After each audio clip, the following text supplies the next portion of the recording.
Doctor Rosso, buenas tardes.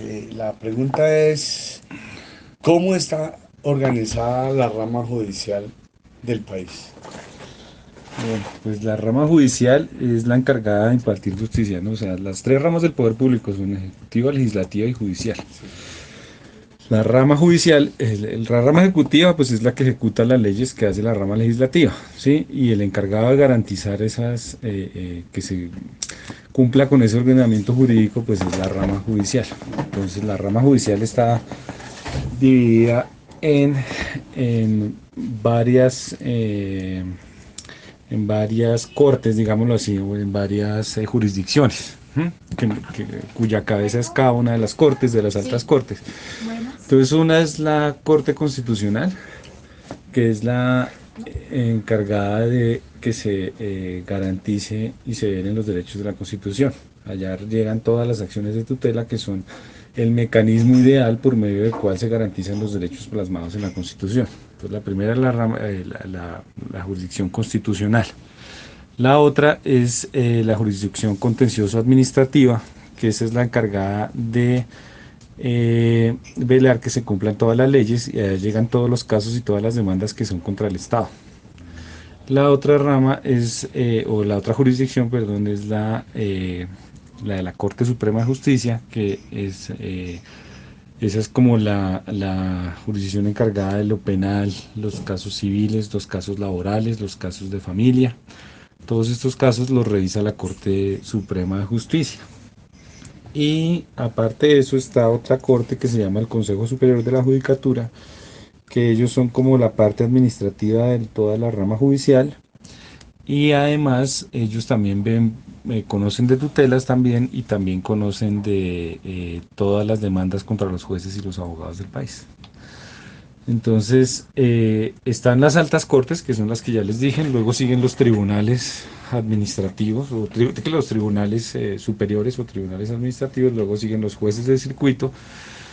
Sí, que las cortes son a nivel nacional, los tribunales son como normalmente es a nivel departamental y luego siguen los jueces de circuito, que esa es ya como una organización que es como de varios municipios, ¿sí? Pertenece a un circuito y hay un municipio normalmente que envuelve todos esos circuitos y ya los municipales que sí pertenecen a cada municipio. Más o menos así veía la rama, esos son los temas que conocen más o menos, porque entre eso hay muchas variantes, ¿no? Sí, pues sí, Porque sí. eso también, de parte de la rama judicial, también está el Ministerio Público, que es la Fiscalía, que es la que se encarga de acusar también, de investigar y acusar los delitos, y también los entes de control como la Personería y la Procuraduría. Sí, la Personería que depende de la Procuraduría, de la Procuraduría pues es que es la encargada como de la parte disciplinaria De los del poder administrativos. público, exactamente. Y una pregunta Entonces, más, usted nombró la Corte Constitucional y el Consejo de Estado, ¿qué hay diferencia entre esos dos y qué casos llegan al uno y qué casos claro, llegan al otro? es No como todos, le pues. decía, claro, la Corte Constitucional es la encargada de velar por la Constitución, Constitución. la Los derechos Constitución que plasmaban. únicamente. Sí, Entonces, sí. allá que llegan, principalmente a la Corte Constitucional llegan acciones de inconstitucionalidad, que es cuando una persona, puede ser cualquier ciudadano, un colectivo, lo que sea, no le parece un artículo de una ley, cree que va en contra de la Constitución. Mm, Entonces yo puedo demandar ese artículo por ir en contra de la y Constitución. eso llega ya a la Como Corte. recientemente pasó con el Código de Policía, ¿se acuerdan Ah, el caso ese sí, que uno podía tomar en los parques? Alguien claro. dijo, unos abogados dijeron, esto está vulnerando el derecho al libre desarrollo de la personalidad. Entonces yo voy a hacer una acción de inconstitucionalidad, explico mis razones, se lo mando a la Corte Constitucional y ella decide si efectivamente está o no acorde en la Constitución. En ese caso, por ejemplo, en ese ejemplo, dijeron que efectivamente estaba en contra. Entonces, ¿qué hace? Se declara nulidad porque la Constitución es norma de normas y según la pirámide, ¿de qué se llama la pirámide jurídica? Ahí viene, o sea, la Constitución es la que debe dictar como el ordenamiento del resto Y del el Estado. Consejo del Entonces ahí Estado. está. El Consejo de Estado, es que por eso les digo que es a muy grandes rasgos. O sea, Sí, no. cada uno de esos ejemplos de Es, las ramas y todo de las jurisdicciones que les di son un es mundo. un El brochazo, Consejo de sí. Estado viene a ser otra alta corte, o sea, está a la misma altura de esas cuatro cortes y entonces el Consejo de Estado viene a conocer es de las demandas contra el Estado. Entonces, pero entonces eso es una monstruosidad porque todas las demandas contra el Estado vienen allá. O donde tenga que ver una entidad pública o sí, cualquier cosa que tenga que ver con el Estado va allá. Entonces allá también está dividida en secciones. Entonces la sección primera que conoce que sea, es residual y constitucional, porque allá también se ven temas constitucionales. En principio cualquier juez del país puede conocer una tutela, ¿sí? Entonces no solo es la Corte Constitucional, sino que ella es la que, allá le llegan todas las revisiones y ella es como la que dictamina constitucionalmente. Pero al Consejo de Estado también tiene una sección constitucional, que es la sección primera, que es residual y constitucional. La sección segunda, que es de asuntos laborales, pero del Estado. La sección tercera, que es responsabilidad por daños, pero del Estado, que es, ve también los contratos estatales. La sección cuarta, que es de impuestos, pero del Estado. Así, la sección quinta, que son casos electorales. Y la sala plena del Consejo de Estado, que es la que conoce pues todos los casos importantes del país. Esa es la diferencia, o sea, sí, es que la Corte Constitucional pues es la que vigila la Constitución. El Consejo de Estado en principio pues decide todas las demandas que lleguen contra el Estado. Pero Pero puede haber tutelas que vayan contra el Estado y pues las conoce la Corte Constitucional. O puede haber también acciones constitucionales que conozca el Consejo de Estado.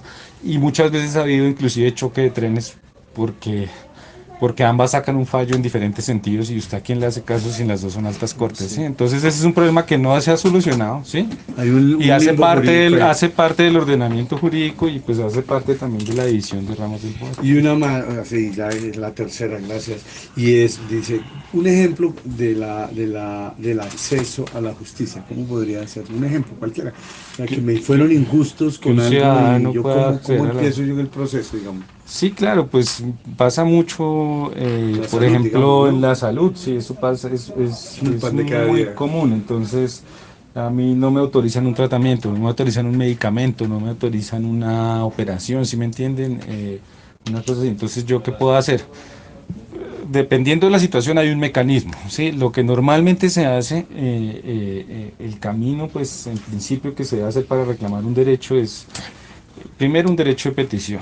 Sí, ese es como el primer camino que hace. Uno elabora un derecho de petición, que es un derecho fundamental establecido en la Constitución, en el artículo 23, donde dice que yo puedo respetuosamente elevarle cualquier petición a cualquier entidad pública, o ni siquiera entidad pública, a cualquier particular que esté ejerciendo o del cual dependa un derecho mío. Yo le puedo hacer un derecho de petición que es, y él me lo tiene que contestar además. Entonces es como la primera reclamación que yo puedo hacer, ¿sí? De ir a donde la misma persona, donde la misma entidad, un banco, una EPS, ¿sí? Una empresa de servicios públicos, inclusive una cadena de tiendas, ¿sí? Pedir una El primero, explicación. pedirle a él mismo. Si no, entonces ahí viene también, ahí ya se desprenden varios mecanismos. Si no me contesta o me contesta mal o eso, entonces yo puedo acudir a dónde? Pues a la superintendencia. Las superintendencias son entidades de la rama ejecutiva Que que controlan. vigilan, exactamente ejercen esos tipos de control. O puedo ir al Ministerio del Trabajo, si es un asunto laboral, puedo ir al Ministerio del Trabajo a poner una queja también allá. Sí, ya, pero ya habiéndole solicitado al principal. Ese es como el conducto regular, Ujú, digámoslo así. O puedo o puedo entonces también, si no me contestan, como es un derecho fundamental, entonces puedo instaurar una tutela. ujú. Entonces yo instauro la tutela. No la APS me dijo que sí, que definitivamente no me da el tratamiento a pesar de que yo tengo el derecho, o que no me reconoce tal medicamento a pesar de que yo tengo. Entonces, ¿a qué acudo? Pues puedo acudir a una acción de tutela porque me están vulnerando un derecho, varios derechos, no solo el derecho de petición, el derecho a la salud, el derecho al trabajo. Todos esos también son derechos fundamentales en que tienen varias vías. Entonces, uno son los organismos de control, ahí puedo ejercer, pedirles mis derechos, y otros también son la acción de tutela, que es la vía, pues, la vía común para solicitar que me reconozcan un derecho. Muchas veces pasa que la acción de tutela no sirve, ¿m? O los mecanismos de control se demoran mucho, o la acción de tutela, el juez llega y me dice, no encuentro una urgencia pues manifiesta como para tutelarle el derecho por esta vía, entonces vaya a la justicia ordinaria, o sea, inicie un proceso judicial, viene a ser el otro mecanismo. El último mecanismo que uno utiliza, pues, es ir a donde un juez. ¿Por qué? Porque es que uno agota primero los otros mecanismos. Pues primero porque pues ahí como que va armando pruebas, como que además ese es como el debido proceso, ¿sí? Primero hacer la reclamación directamente a la persona, si no se eleva al superior y así tal. Pero ya el último recurso que tengo yo, pues es ir ante un juez de la República. Y el juez de la República saca una sentencia y eso ya es ley y ahí sí ya no hay derecho al patente. Claro, hay segunda instancia. Voy a donde un juez municipal, la segunda instancia es juez de circuito. O voy a donde el juez de circuito, la siguiente instancia es el tribunal. O voy al tribunal, la segunda instancia ya es una alta corte. Pero llega un momento en el que ahí ya se define la situación y ya me reconocen el derecho o me dicen que no tengo la razón y efectivamente pues, no lo puedo reconocer. Entonces esa es como una de las maneras normalmente que uno tiene Doctor, para su gracias. derecho. Esa era mi tarjeta, muy amable Gracias. usted.